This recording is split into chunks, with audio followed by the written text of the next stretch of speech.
All right. Good morning, guys. Happy Saturday. It is. I'm outside here because it's a pretty cold day over here in Southern California. Where I think we had a high of 81 yesterday. So yeah, I'm not complaining. It's a nice day over here in Irvine, California. Let's get to it, guys. I got 3 questions, so let's go ahead and answer those. First one's from Heather. It says, "Hi, Paul David. I had an issue with a client the other day who threatened to slander me on the internet for something that she had no proof my groomer caused unless I reimbursed her. After some back and forth, I went against my better judgment and refunded part of her money. I just can't handle the negative nonsense, especially when I have no way to defend myself on these private neighborhood pages. No vet records, no pictures, just her saying my groomer burned her dog 8 days ago.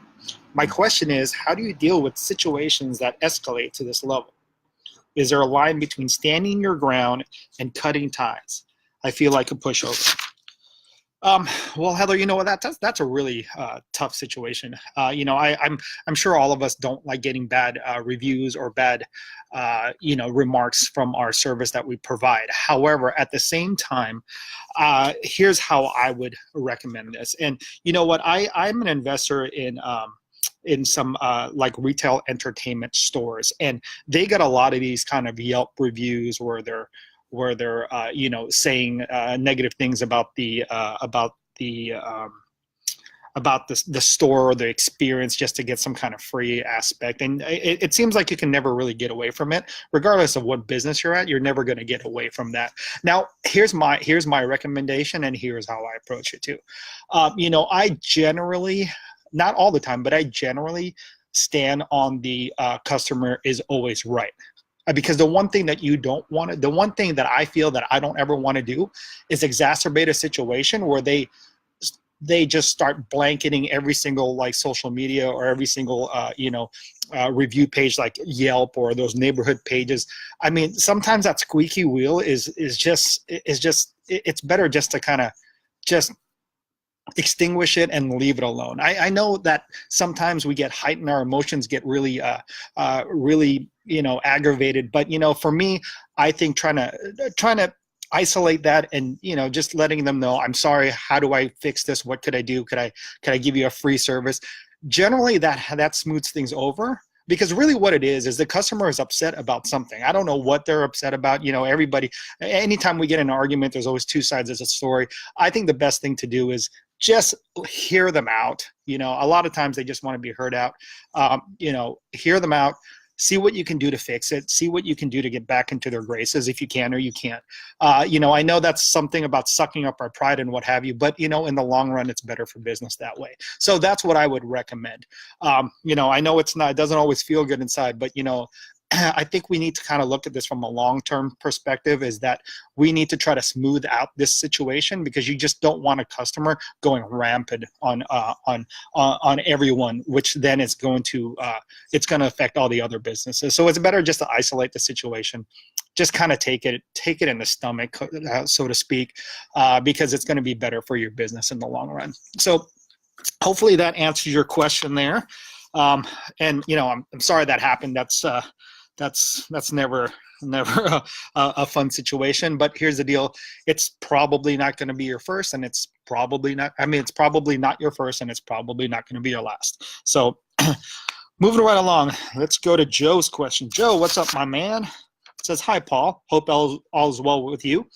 I offer a service for my home inspection clients, but it's specialized tests that I'm not trained to sub it out on. My normal person was not available, nor his referral, so I contracted a new company. Suffice to say that it was a disaster, and what normally takes 3 days took 8. I looked horrible to my client and the realtor, who is a friend of mine. Even though it's not my fault, I have apologized to the client and the realtor and did not charge them and ate the cost myself. So here's my question.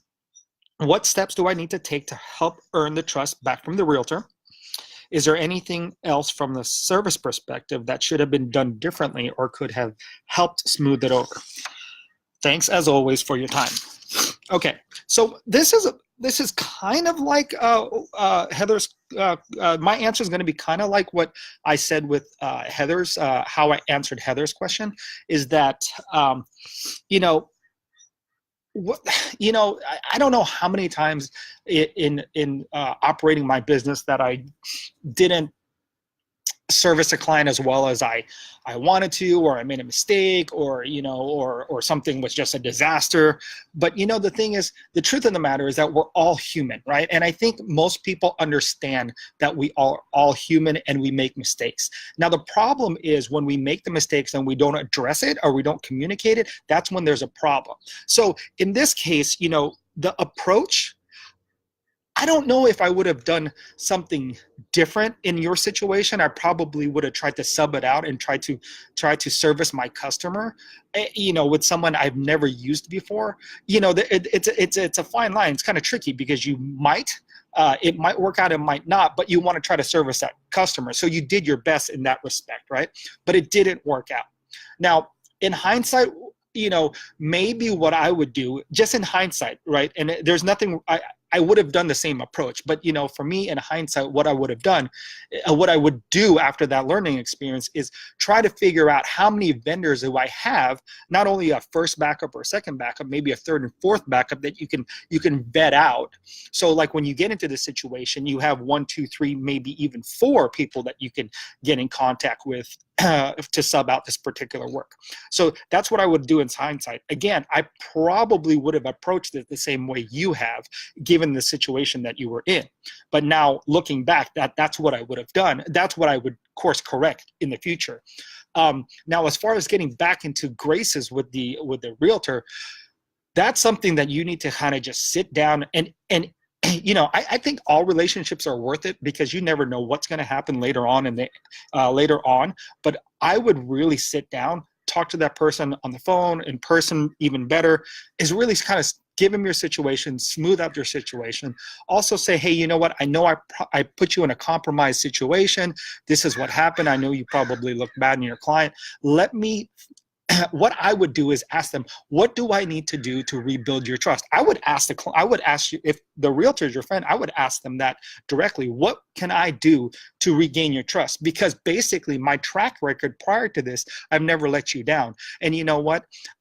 Most of the times when you tell your client, hey, you know what? I messed up. How do I do a better job for you in the future?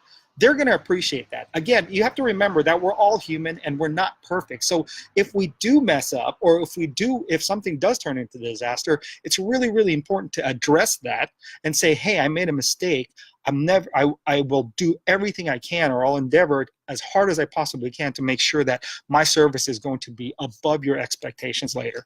So that's what I would do. It's really about the communication, understanding, hey, you know what, I'm sorry, and then trying to figure out how to get back in agreement and move forward from there, right? So hopefully that answers your question there. But again, Heather's question and Joe's question, very tough situations. It's the situations that we have to go through we go through it all the time as entrepreneurs. It's just something that, just to sum up those two questions, the best thing to do is, one, understand that the customer is frustrated, understand that they are the ones that are paying you, and what do we need to do to smooth that over, right? So, okay. Let's move on to the last question, and it's Edwin. Edwin says, hey, Paul, I'm implementing an inventory system from scratch.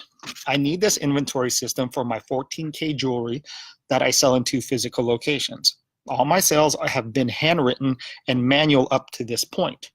I have approximately $200,000 in inventory, and I want to implement a computerized point of sale system and inventory system. The main reason I want an inventory system is, one, so I know I have an inventory at any given time.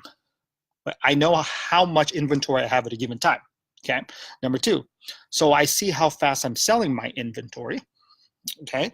And then number 3, so I can minimize internal theft of inventory. Okay. Any suggestions as far as implementing an inventory system and any guidance that you can give? Awesome. I'm glad you're doing that, because like when we talked at BizCon, this was something that you were that you were really concerned with. So I'm glad you're taking the steps to doing this, because it's important, because you have 4 different locations, right? And you're doing this manually. So that gets very, very difficult. So anybody that's watching this, if you're in retail or you're carrying some kind of inventory, if you're not on some kind of computerized system, it's probably good that you do, right? So Edwin, to answer your questions, those 3 things that you're looking for is basically what we call the requirements, right? Those are your business requirements. So those are the 3 things that you're looking for, right? Anytime you're looking for software, you need to know what the business requirements are. What do you want the software to do, right? For you, you said it, the software, how much inventory you need to know at any given time, how much inventory that you have. You want to see the rate that you're selling it. And then you want to see if there's any like internal theft of the inventory, or what we call shrinkage, right? So those 3 things are your business requirements that you need. So when you start looking for POS systems, and the first thing that I would do is just kind of Google POS systems, right? And then just start reading about it, call the customer service line, call the sales guys, and see what they can do. Give them your explanation. I'm like, this is what I have. I have 2 physical stores. I have 14K jewelry in 1 store, and they're spread between, just give them all those examples, and then they'll walk you through it, right? But you want to make sure that any software that you're dealing with has those 3 business requirements that you're asking for. Now, after that, kind of, you got to do your due diligence, research all the different kind of software products on there. What I would recommend is to get something more web-based, right? So you can access it from anywhere around the world. Because if you get something that's, and this is just my recommendation, right? So it really depends. Sometimes you need it on your physical server at your store or your location. But I do like web-based applications, because I can go anywhere and access it anywhere, right? I can access it from my phone. I can access it from, well, now that I said that, I tend to look at things that have mobile applications as well, so I can access it from my phone and not just my computer. So there are systems that are physical systems that actually embed into your hard drive at your location, or there's web-based, which, again, my recommendation, or what I would use, is a web-based program, right? So after you get your business requirement, there's a web-based program. You have an application. I'm guaranteeing you there's tons and tons of them. Then I would look at the ease of use, right? Because there's sometimes things get way too robust. There's too much reporting. There's too much add-ons. There's too much everything, and then it gets really, really complicated, not only for you but also for your staff to use, right? So you want to make sure that you understand that the ease of use is it. If you can use a web-based, could use a web-based one. When I say the ease of use, how's the user interface? Is it easy to use? Is it simple? I tend to like simplicity, because it's easier to train my employees how to use a system, so they're not like fumbling over it. The last thing that you don't want to do is fumble over it. What else do I look at when I look at systems? How fast it can scale. It depends. Like, some systems has limitations. Now, like, let's say you have 4 locations now. What about like later on when you have 20 locations? Can that system scale to the size of the locations that you need, or the inventory that you carry, right? And with that scaling, I would check the pricing. What kind of pricing is it? Does it one fixed price, or does it escalate as the system gets bigger, right? So those are some of the things that I would ask. Does your system, now I'm kind of going from I'm kind of getting long here, but I want to make sure that I answer your question thoroughly.